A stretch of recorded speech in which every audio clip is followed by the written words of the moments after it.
cannot be stopped. Cannot be detained.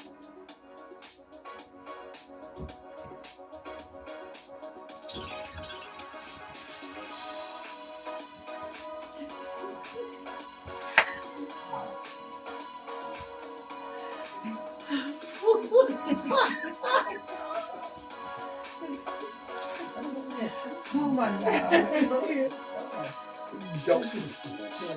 Dope. All right. I have two special guests here with me. This is the Talk Women of Self Worth, and they are the married couple. And I want them to introduce themselves.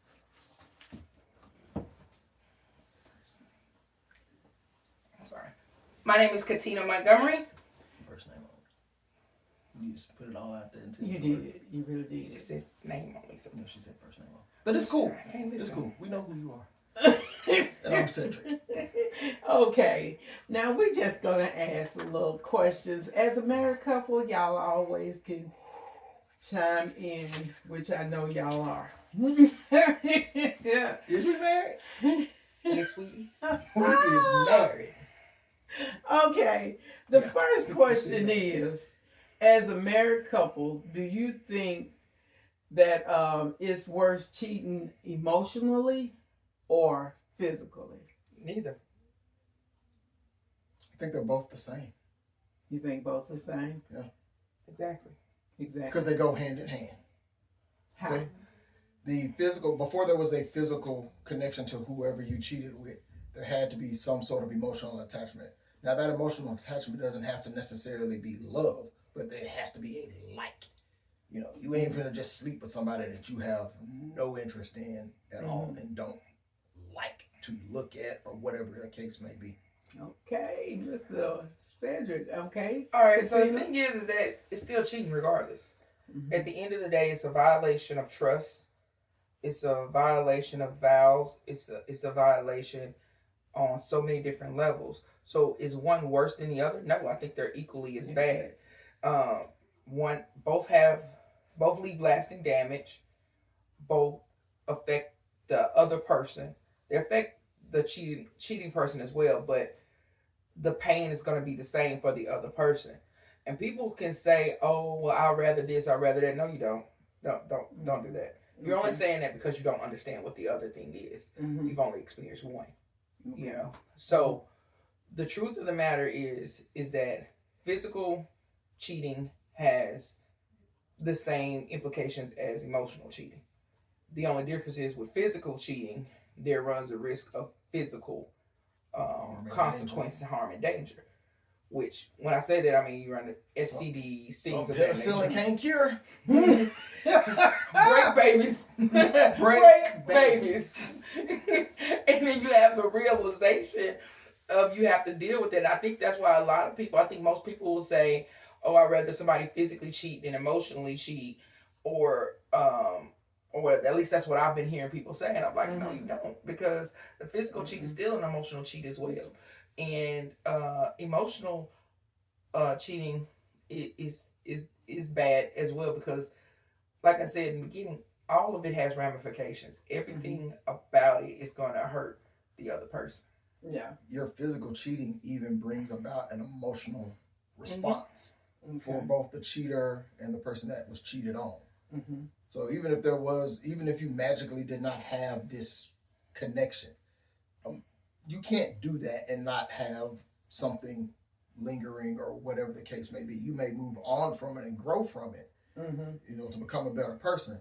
But in that window and in that space, you can't separate the physical feeling from the emotional or mental attachment that goes with it. It all goes together. Your body is one piece. Okay.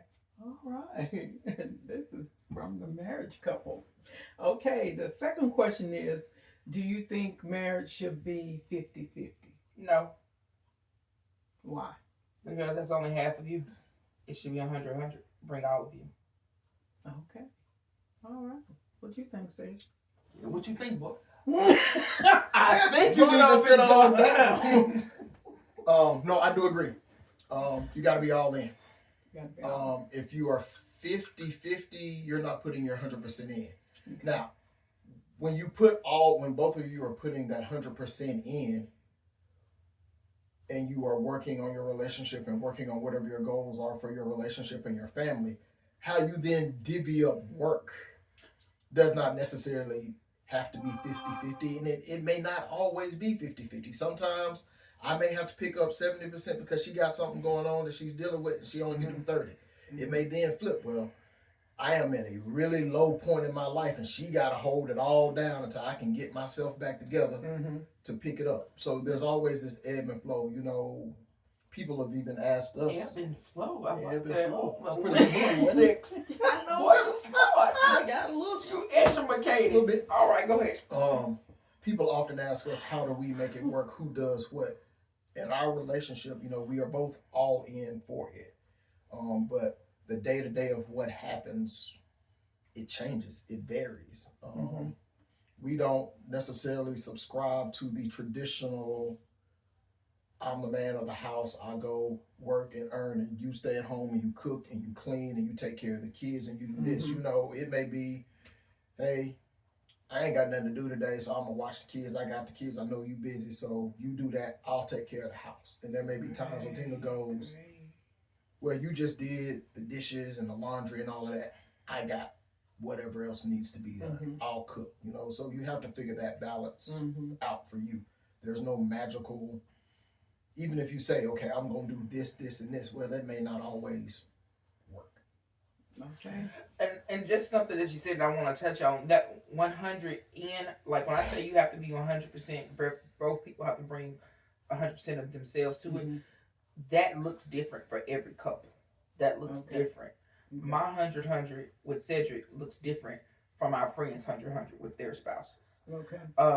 So I think a lot of times people throw out the 50-50 because it's cliche. It sounds good. It makes for a good, but we're doing it together. But are you really? Because what is 50-50? And a lot of times people, especially in Western society, we think of it as financial. Well, marriage is much more than finances. And by default, relationships are much more than finances because you have a relationship before you make it to marriage. So this whole idea of 50-50, I think, is very problematic because then it splits it down the middle. Yeah, that's 3 something. No, 4. Don't worry about it. We'll come back to it. Anyway, it's problematic because you start putting your relationship on a checklist, checks and balances, and that's not reality. There is no black and white when it comes to life. You know what I mean? As far as sharing your life with someone, there's gonna be some times where, like Cedric said, I just ain't got it in me to do it.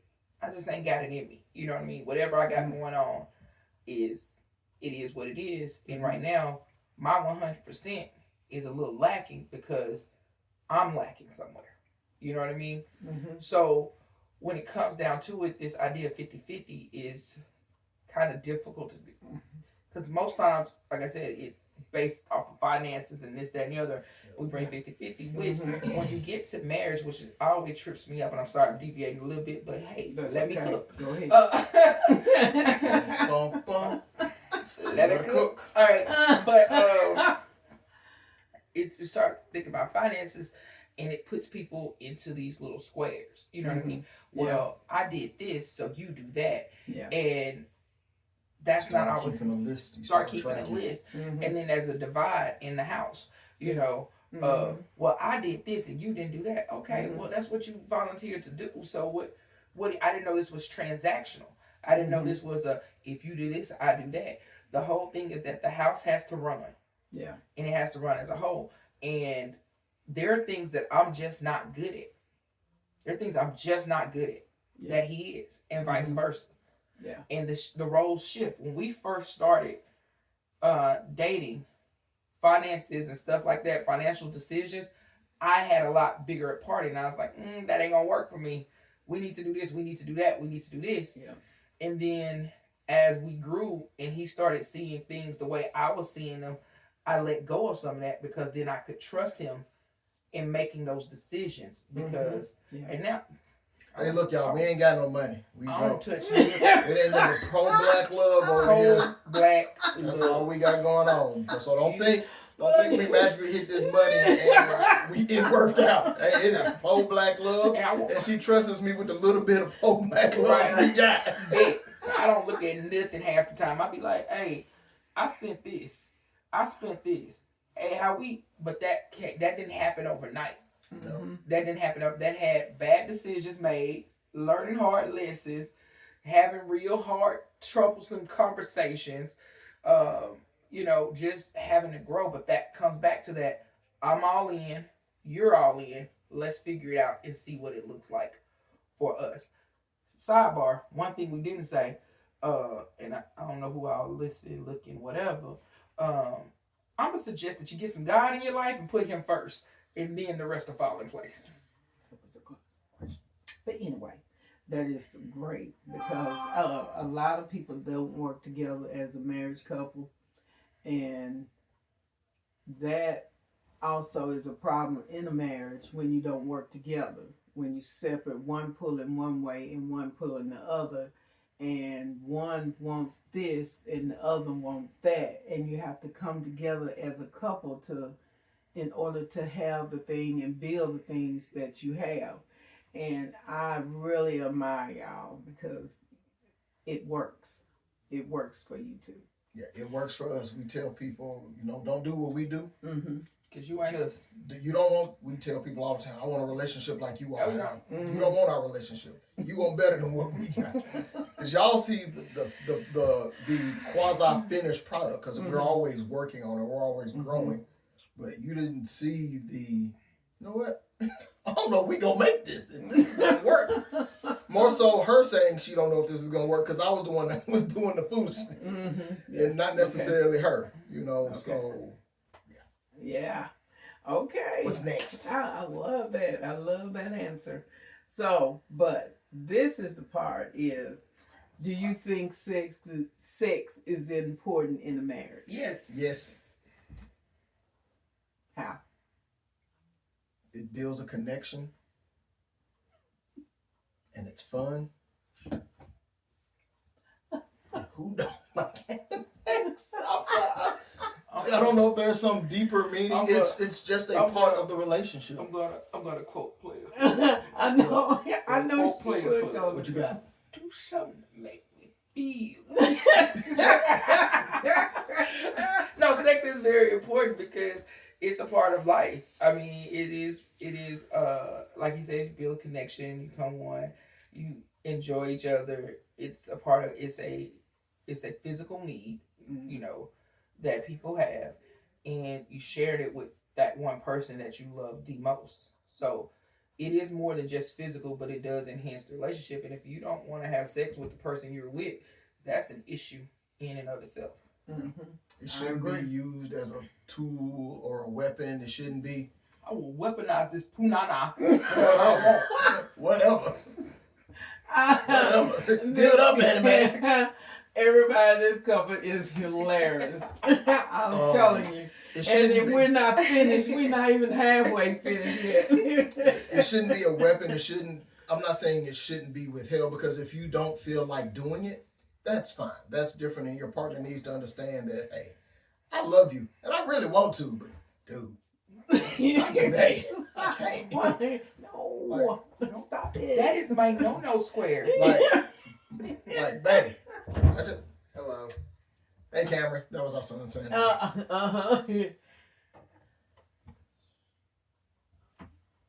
See you later, buddy. And it results in children. Yeah. So be prepared. That happens. That happens. What was I saying? I forgot my train of thought. I don't know. I said it was my no square, and then you said something else. Oh yeah, no, we were talking about if the individual just doesn't have them in them for that moment, they need a break. Tina, I gave you 3 rounds, 3 days in a row. Boy, the 4th day, what you gonna do? 2 bumps in the ground. Hey, man, look, I know you want this thing, but all I got tonight is 2 bumps in the grunt. I'm sorry. Hey, look over there in that drawer. and grab that little thing out right there. And you know what? Did not tell y'all they are hilarious. And this is rated. This is not for children. This is rated R. That's all I got, man. That's all I got. That's all I got. That's all I got. What you say you got? Sometimes I just want a cold fish. Stay lay here. do you? I'm just gonna lay here. Hope you have a great time, but I'm not going to be fully engaged. I'm just telling you. You have to work for it, homie. I ain't saying no, but I'm just letting you know. Get in where you fit in. I got 15 minutes and I'm gonna be asleep. While you working. Okay. Now this question is for you, Tina, and then Cedric, you can chime in on it. Okay. Do you think it's weak for a man to express his feelings, like problems or things that he's going through? Do you think it's weak for a man to express himself? No, I think it's quite the contrary. I think that it's weak for them not to. Okay. I think that a lot of men have been conditioned, and again, I'm gonna say Western civilization because that's what we live in. But America. but Sorry. I think that there's this machismo that's like, oh, you can't cry, oh, you can't do this. In order to be a man, you can't do this. Well, that's just being a boy child, honestly. That means that you can't emote, you can't regulate your feelings, you don't know how to interpret what's going around you and how to react to that thing. Everything about that screams immaturity. And I think that we have to understand that men are human. You know what I mean? So part of the experience of being a human being is emotion and being able to regulate that, being able to deal with it and cope with it. And if you don't allow yourself to feel, you don't build coping mechanisms, which then has you lashing out, upset, angry, no reason why, and unable to fully function as an adult in the world, which then makes it even harder on your spouse. And I'm gonna be straight up, I ain't got time to raise you. We supposed to be going 100. Okay. I'm not trying to raise, I got children. I don't need to raise my husband too. Okay. So I feel like, and I'm not saying it's men's fault. I think it's the pressure of the world telling them that they can't, when in all actuality, you absolutely should. And it's a coward move to not face your emotions head on. So I think that it is very strong for a person, and I'm saying person because it's for anybody, but particularly for men, to deal with their emotions, to deal with how they feel, to express how they feel. Now, in that same turn, don't y'all go around y'all spouse, wife, girlfriend, whatever, crying all the daggone time and saying this girl on this podcast told me to cry every day. That's not what I said. What I said was it's okay to cry as needed. It's okay to feel your emotions, to deal with them, to learn how to talk them out, to express them. That does not mean you go home, cuss your wife out because you had a bad day at work and then say, burn the chicken. Right. Sometimes you just want duck. You know what I mean? The real ones get that reference. But that's not an excuse to abuse, is what I'm getting to. Yeah. You need to be able to have a conversation about it. And I'm gonna let you talk in just a second, but let me a little bit. Early on in our relationship, like we always tell people we argue all the time, but people don't know what our arguments are because they're different. We have what we call silent arguments. We could be in a full-on argument in public and everybody's like, oh my God, y'all are so nice. Y'all love each other so much. We do love each other so much, but sometimes we don't like each other. And early on, Cedric used to text me when he was upset versus talking to me. And that was his way of addressing it. And at first I was like, okay, at least he's talking about it. And then I don't remember what one day he texted me, and I was so pissed. I walked out, and I walked into the other room where he was at, and I was like, I don't know what all the words we could say, but Ninja, y'all get it. Y'all get it. Ninja, talk to me if you got something to say.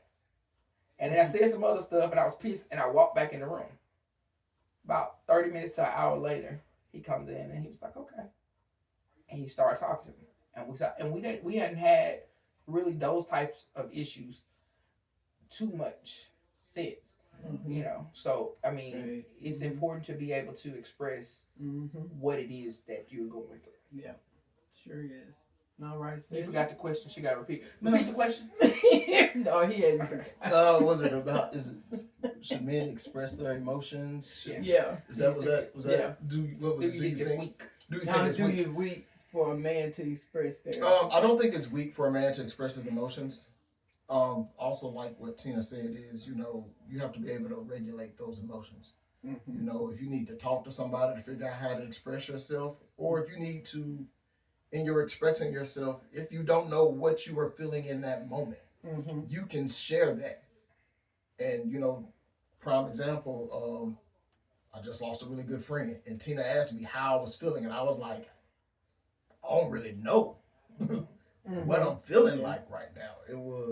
I really don't. I'm like, I'm sad, but I ain't sad. I don't really know what to do with this, and I had to sit in it for a moment to really understand where I was at in that feeling. And I don't think I ever told her, like, I wasn't broke down. I didn't have, oh my God, what am I going to do? I didn't have that, but there were emotions that Tina noticed that I was working through. I don't think there were anything, bad, but you have to be able to share emotions, regulate your emotions, figure out how to express yourself. And if you don't know how to do those things, go get help to do those things. Go find somebody to talk to, preferably somebody professional. I'm a decode. It's okay to see a therapist if you need one. All right, go ahead. Your therapist isn't always your homeboy or your homegirl. Because some of them messed up too. And I'm not saying don't talk to your friends or anything like that if you have a good trusted friend, but that if you're really having trouble dealing with emotions and how to express yourself and what you're feeling, that's probably not something your friend that you kick it with to watch the game can help you through.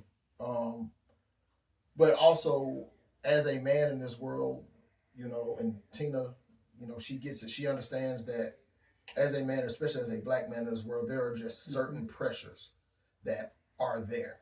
And like she said, because of Western society, you are the man of the house, so you should be earning the most. You should be taking care of this and doing that. And if you ain't this, and if your wife ain't this, and if your kids ain't that, you're failing, or you're not doing what you're supposed to do. And that's not necessarily the case. True. Your emotions are, part of who you are. And if you can't express them, or if you're hiding them or locking them all away, again, that's like she said, that's not putting that 100 in. Now, there may be times you need to put an emotion or a feeling aside because you need to get something done and you need to get it taken care of. You're not dismissing the emotion, but in this moment, this is not the place or the space to deal with it. So you may have to table it for a moment. Put a pin in it. Then come back, unpack it, and deal with it. But long story short, no, you have to be able to show your emotions and how you feel, and be able to share whatever those emotions are. And it's not necessarily a sad or angry, but even to be able to share those emotions of appreciation and love towards your friends or your family. Right. You have to let people know, you have to do, those people that are really close to you, you have to be, again, all in with them. Fully invested, intentional, all of that. He said something that was really good just then, and I want to kind of just push it on home. You got to be able to let the person know you like them. You love them. Mm-hmm. And a lot of my True that. we tell our single friends all the time, man, we're glad we ain't in these dating streets, bro. It's rough out there for y'all. It's terrible out It's here. terrible. And then you have people. I have a friend who had went out on a couple of dates with this guy, and nothing happened. So she was like, "All right, cool. I thought we had something. Maybe we don't." A couple of years passed by, and he's like, "You just ghosted me." And she's like, "What do you mean?" And he's like, why do we stop talking? She was like, because you didn't return my calls, you didn't return my texts. When I called you, you act like I was bothering you. He was like, oh, I just, was busy in work. And she's like, you didn't say that. So just the omission Mm-hmm. of I'm into you Yeah. can cause an issue. You know what I mean? And so now she's dating somebody else, and he's like, "Oh, well, what could have been?" And she's like, "Bro, I didn't even know you liked me. You didn't give me any inclination Shoot your shot, homie. that I Put it out there. exactly. Rejection is okay. Say what you mean and mean what you say. Tina wanted me and she came and got me. It's okay.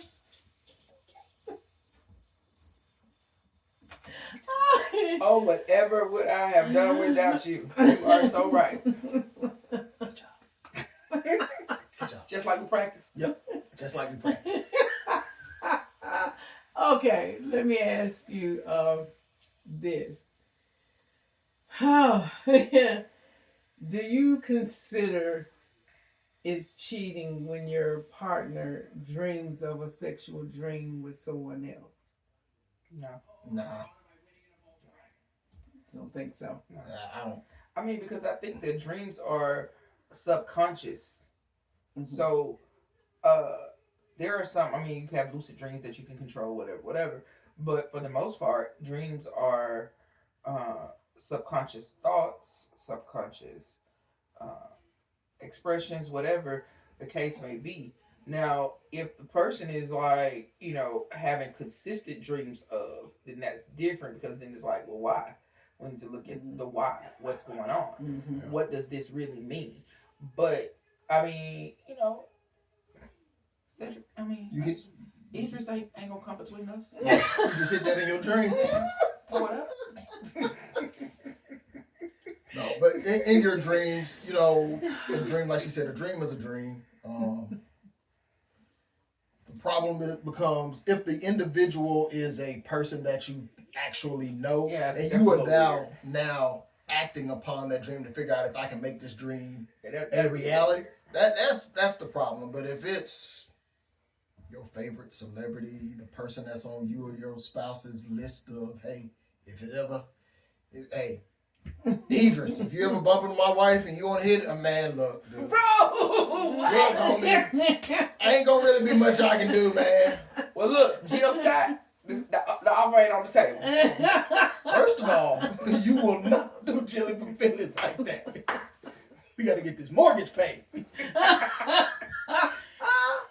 No disrespect to Jill Scott Idris. But your dreams are just that, it's a subconscious thing. What you do with those dreams. I once dreamed that I was a cat. So, bro, what? I don't even like cats. Like, why would I dream that? So dreams are just that. You know what I mean? Like, it's dreams. Weird things happen in dreams. I don't think you could hold somebody accountable for their dream. Sidebar, for all you people that think dreams are the doorway and the gateway and the thing, you're fine to think that. We're not saying that. Oh, I definitely believe dreams mean things. Don't come at us for that. Or come at us, we don't care. Or come at us, we don't care. We fight. We don't care. We fight. Hands. Fight over. Ready to eat, baby. We fight. Okay. Try G's.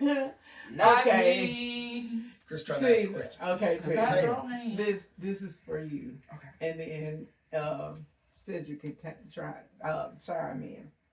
Okay, in a marriage, you have a man or a woman that's not feeling loved or don't have the self-worth. What opinion, what advice would you give to that person in the marriage that doesn't feel loved or doesn't have that self-worth that they need to push their marriage through? Oh, people finna get mad at me. And Oh, people finna be mad at my black behind. then we're gonna have a session 2 after she finishes. Let me get ready for this one. Okay, she pulling her hair back. All right, y'all get ready. You know how serious I am about this one. And this is not on my list. Though. It's fine. It wasn't on mine either, but it's coming. Bingo. If you don't have self-worth, it's gonna be hard to hear. You should not have gotten married. True that. Because you are not gonna find your self-worth in anyone else. It's not hidden in a magic door in your spouse. It's not gonna unlock like some freaking Pokemon ball. It's not gonna happen. So if you are in a marriage, and I'll go even a step, any relationship in which you are struggling with self-worth, you need to step back and deal with you. Yes. Now, it's a little harder in a marriage because you can't just walk away from a marriage. I mean, technically you can, bro. I mean, technically you can, but you shouldn't. So I think that's a twofold question. Number one, if you are struggling with an issue of self-worth, you need to look inside yourself, figure out what it is. Your spouse can help you work through it, but you got to do the work. They can't fix it for you. Yeah. If you are feeling unloved in your marriage, then you need to look at your whole marriage. What is it that's making me feel unloved? How do I need to be loved? What is missing? And then look at your spouse. Is this something that they are capable of giving me? Yeah. Is this something that they are willing to become capable of giving me? Is this something that they know about and are actively ignoring? Or is it something that they are completely oblivious to? Then you need to have that tough conversation of, hey, I'm unhappy. This is what's going on. I don't feel you love me because of X, Y, Z. And have that tough conversation. Again, goes back to that 100-100. Are we all in on this? But it is not something that you sit on and wait on and let it get worse. True. You know, because I know he probably sick of me. Like, what's going on? This is what I'm feeling. This is what you not listening to me? Okay, cool. Well, this is what's going to happen. And I think that part of the reason we have been together as long as we have is because those conversations happen early in our marriage. Like super early. You know, but I think people are so afraid to offend or hurt their spouses or significant others' feelings that they bottle up their own, which is equally as unhealthy. But again, your self-worth starts with you. It's literally in the word self-worth. So, okay, in a man perspective, what do you think? I think she summed it all up. Before, you have to value you. My job is not, and this is going to probably sound weird, my job is not to build you to where you want to be. You need to already be at a level, and then now we need to be pushing and growing each other to the next level. True. Your maturity and your worth have to already be at a high level and at a baseline. You know, I would have never dated or pursued anyone who was like, I'm just so down in the dumps and it's just, woe is me. That's not who I was looking for. I needed somebody that could, you know, match my energy. So I needed, because I know I am not an easy person to be with or to date. So I needed that strong personality that could be like, look, go sit your little light skin down somewhere, cool off, and then you can come back and talk to me like you got some sense. Because I am, and she can tell you I probably am not. She tells me all the time, look, you tripping. Not as much now, but like you said earlier on, it was, hey, you bugging. And Right. I'd be like, what do you mean? I didn't know. I didn't. You grow and you learn, but your self-worth and your value have to be there. And you can't, again, you can't be 100% in when you aren't even 100% in on yourself. And I know we all have things we want to change about ourselves. Mm-hmm. Right, because insecurity is different from self-worth. Yeah. And everybody has insecurities. And when you're insecure, it is your spouse, part of your spouse's duty to reassure you and help build your security. You know what I mean? Yeah. But that self-worth thing, that's yours. all. That's your burden That's And it's no, yours no. to care. to own and care. Now, if you are working on your self-worth, it is also my job as a partner, as a spouse, to support that self-worth. Yeah. True. My But he job, ain't the answer. yeah, my job is not to, Tina is here. My job is to make sure she stays at least here. The Mm-hmm. bare minimum I got to do is make sure she stays where she came to me at, Mm-hmm. not to bring her what she thinks her self-worth is down. Okay. Hopefully, we've pushed each other and our self-worth of each other has grown. Mm-hmm. But I would hopefully say, I know we have not Yeah, we ain't tore each other down. tore each other down. Yep. All right. I mean, that is so wonderful, y'all. Just a good couple. But anyway, we're gonna have part 2 and of Katina and Cedric. So we're gonna end this and we're gonna say hit that subscribe button below.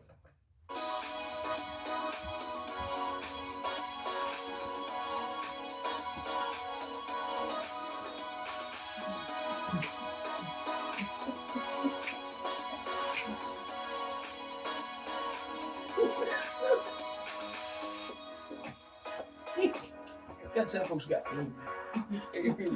Great music.